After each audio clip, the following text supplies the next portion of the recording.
se compagina en espacio físico con la lámina 8.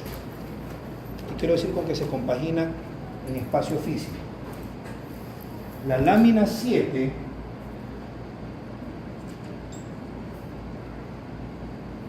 hay donde sí hay ensanchamientos y donde no hay ensanchamientos.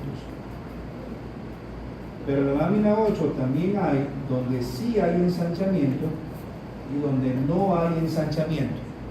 O sea, en pocas palabras, hay en todos lados. ¿Ya?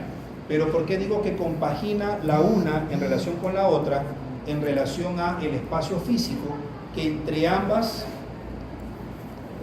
consumen? No sería consumen. Comparten, ocupan, esa es la palabra. La lámina 7, en donde sí hay ensanchamiento, es muy amplia, y donde no hay ensanchamiento es pequeño. Al revés, en la lámina 8, en donde sí hay ensanchamiento, es pequeñita, espúrea, en cambio donde no lo hay, es más grande.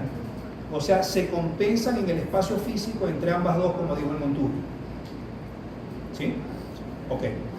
La lámina 7 tiene entre 5 a 6 grupos nucleares, pero solamente vamos a ver los 3 principales.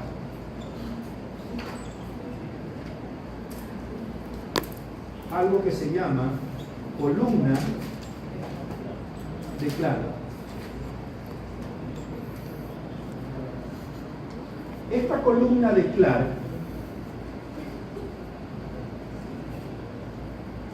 ustedes la ven entre el nivel C8 cervical, me refiero, ¿no?, de la médula, hasta el L2.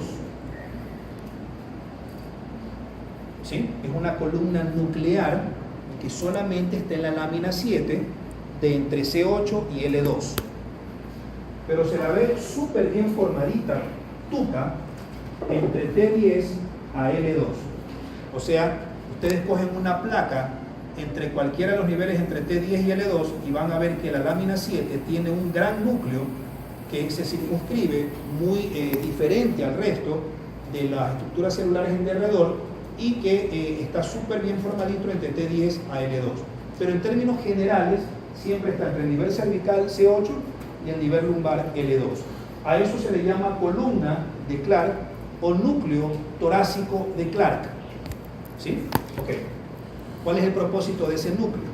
Fabricar u originar al haz espino cerebeloso dorsal.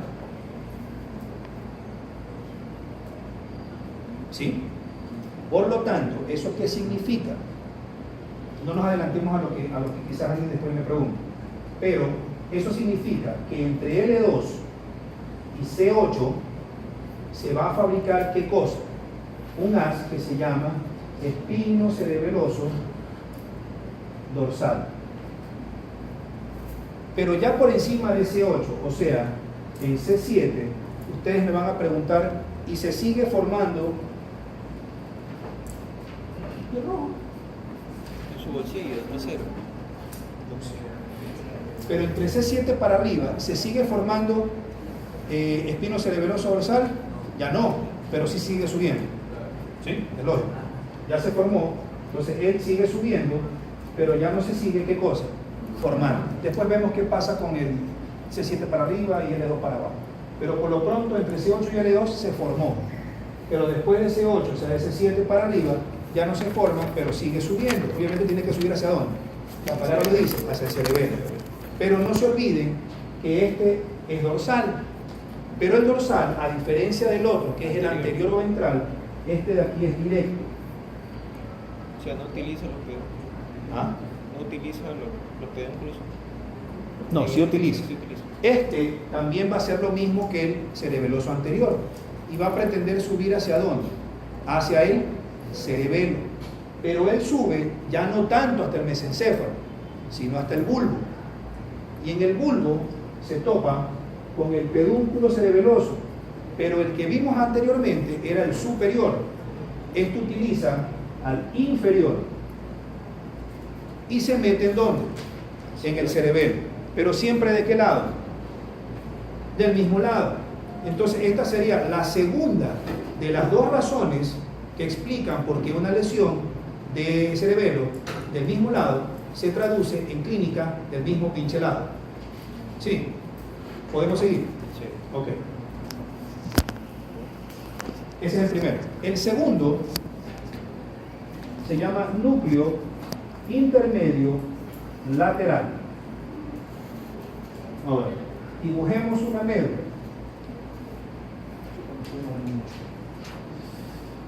Dibujemos una médula.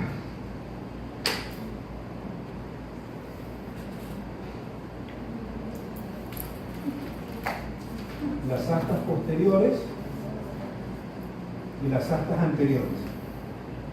Pero los niveles torácicos entre T1 hasta L2 o inclusive entre C8 hasta L3, dependiendo del autor, justo entre las posteriores y las anteriores, estos niveles dejan ver una excrescencia que se ve en las placas que veremos en la siguiente clase y que tiene más o menos esta formita, como un conito, como una punta.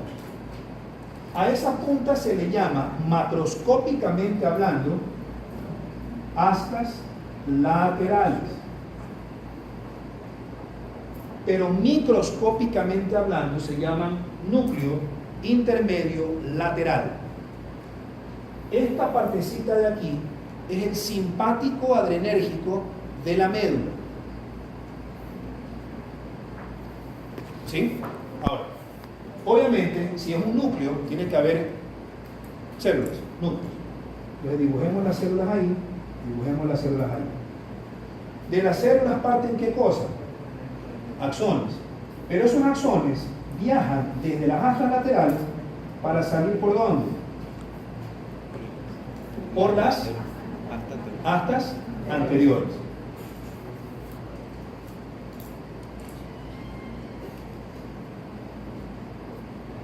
Pero salen metidos ¿en dónde? Se salen por las astas anteriores. ¿Utilizando a quién? A los nervios motores. Entonces van metidos dentro de las vainas de los...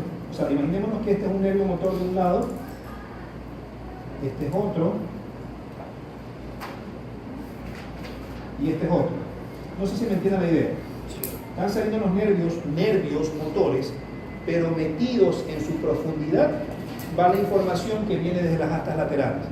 Esa información no es motora, pero va en un nervio motor.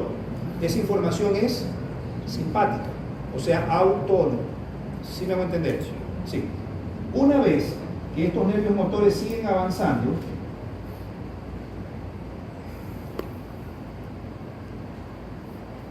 avanzan con él o con ellos en su interior ¿quién? Las fibras que salen de aquí, o sea, las autónomas, que son las rojas. Pero por acá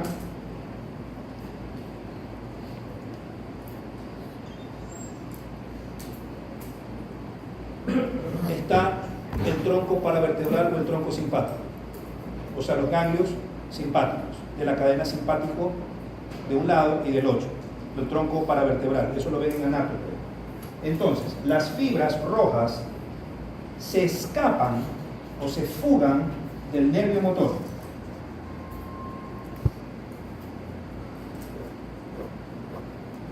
¿Para meterse en dónde? En el ganglio. Estas fibras son, ya lo vimos en una clase, los ramos comunicantes blancos. ¿Sí? O las fibras eferentes preganglionares simpáticas. ¿Se acuerdan? O ramos comunicantes blancos. Luego esos ramos comunicantes blancos, como son preganglionares, llegan al ganglio, atraviesan el ganglio y salen sin mielina. Y ya cambian de nombre y ya no se llaman ramos comunicantes blancos, sino ramos comunicantes grises.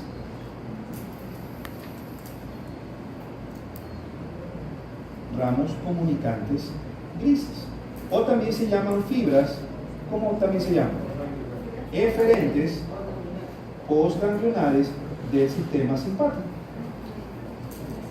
Estas son las que van a la piel, producen vasoconstricción cutánea, diaforesis y piloerección. ¿Se acuerdan de eso? Ok, sencillo.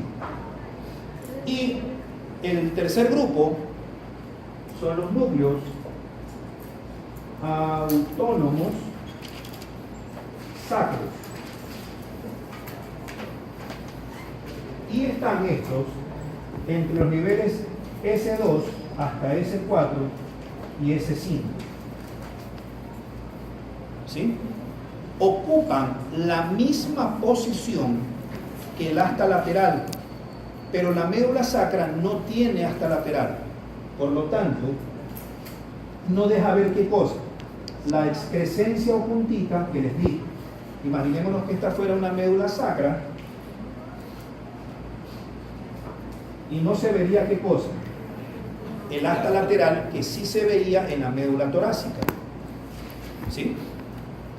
Pero la posición que ocupan es la misma y la función que hacen es diferente.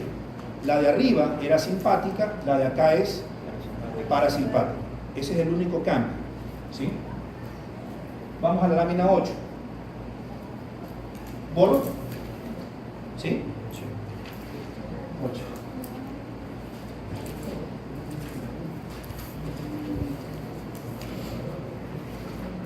La lámina 8, a él le llegan los siguientes fascículos: el tecto espinal, el tecto espinal avanza hasta C4, después vemos qué hace, bla, bla, bla.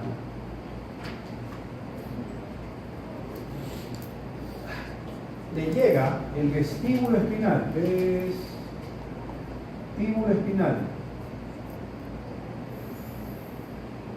El vestíbulo espinal es bastante amplio, o sea, muy grueso en su función, en la médula cervical y en la lumbar baja.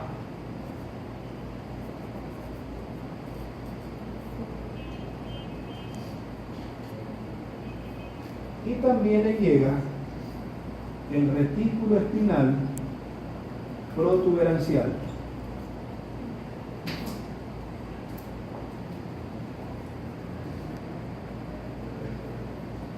Pero no les llegan los otros.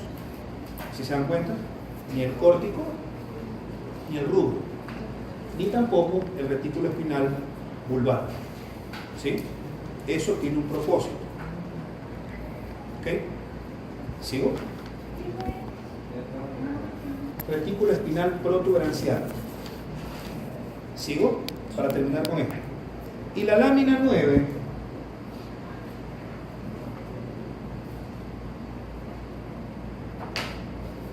esta es la médula espinal. Estas son las astas.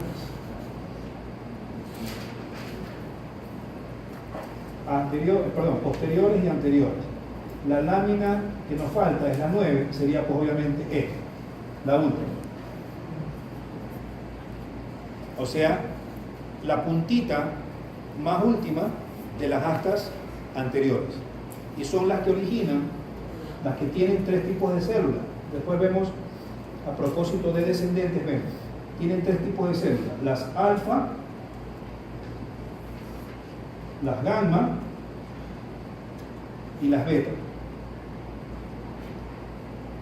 Pero obviamente las más importantes, porque son las más grandotas, son las motoneuronas alfa.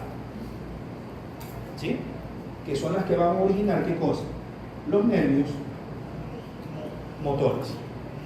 ¿Sí? Ok. 3 grupos de neuronas.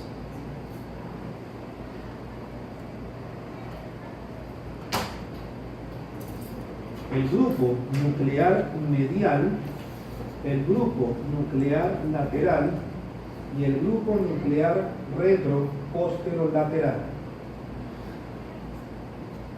Hay 2 o 3 más, pero los más interesantes son estos 3. El grupo nuclear medial, el grupo nuclear lateral y el grupo nuclear retro-posterolateral. El grupo nuclear medial a su vez se divide en el anteromedial y el posteromedial.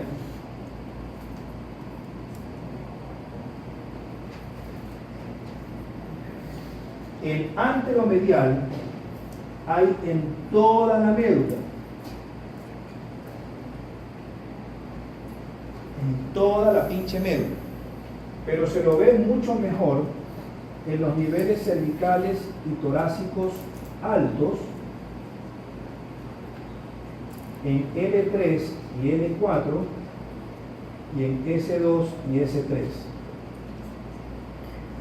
Repito, el núcleo o el grupo nuclear medial, anteromedial, está en toda la médula, pero predomina en cervical y torácico alto, L3 y L4 y S2 y S3. En cambio, el posteromedial solamente hay donde se ven ensanchamientos.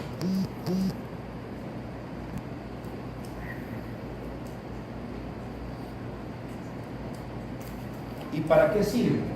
Como son colocados en la línea media, sirven para movilizar ¿qué musculatura? Axial.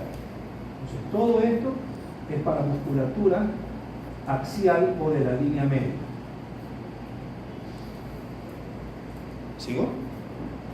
En cambio, el grupo nuclear anterolateral también tiene dos subgrupos, el anterolateral y el posterolateral.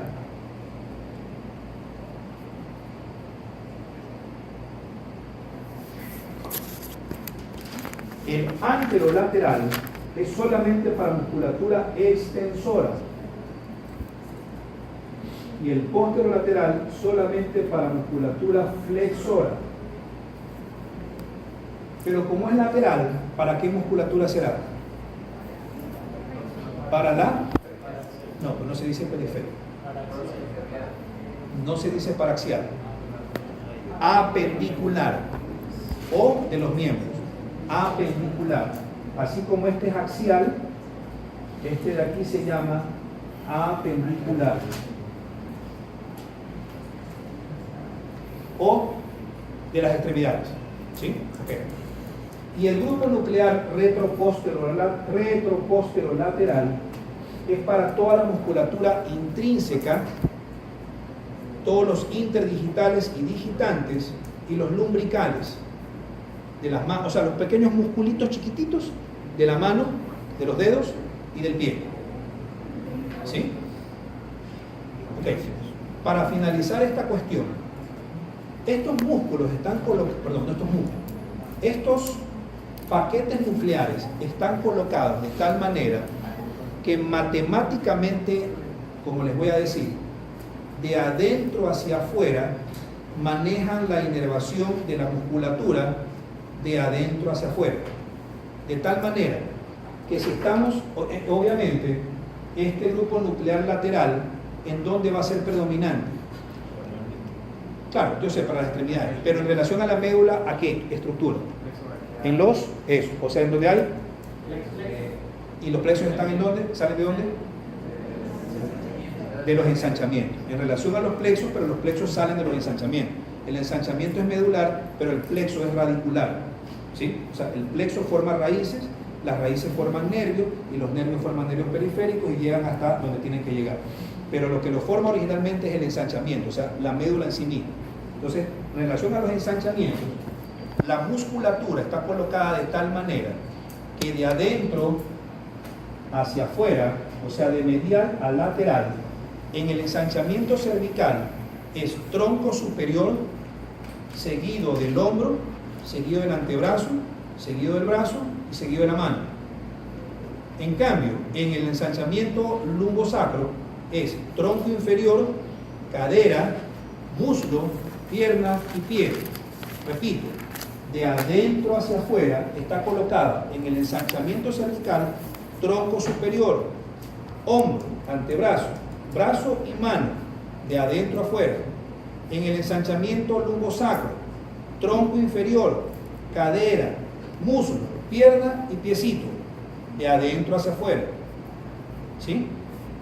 Y la lámina 10, bla bla bla, es epéndimo, que entre comillas no debe ser considerado como una pinche lámina, pero bueno, los escucho a ustedes.